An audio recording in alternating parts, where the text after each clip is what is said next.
প্রিয় ভাই ও বোনেরা, আসসালামু আলাইকুম। নির্বাচনী দিন সকলে ভোট কেন্দ্রে যাবেন।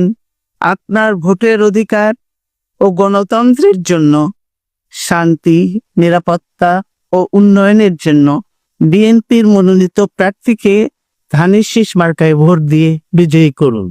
আল্লাহ আমাদের সহায় হন। আজ আমাদের সময় এসেছে সকলে মিলে দেশ গড়ার।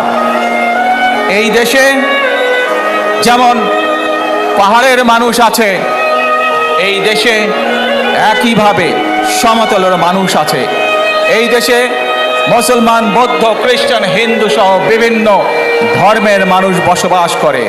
আমরা চাই সকলে মিলে এমন একটি বাংলাদেশ গড়ে তুলবো আমরা, যেই বাংলাদেশের স্বপ্ন একজন মা দেখেন, অর্থাৎ একটি নিরাপদ বাংলাদেশ আমরা গড়ে তুলতে চাই, যে বাংলাদেশে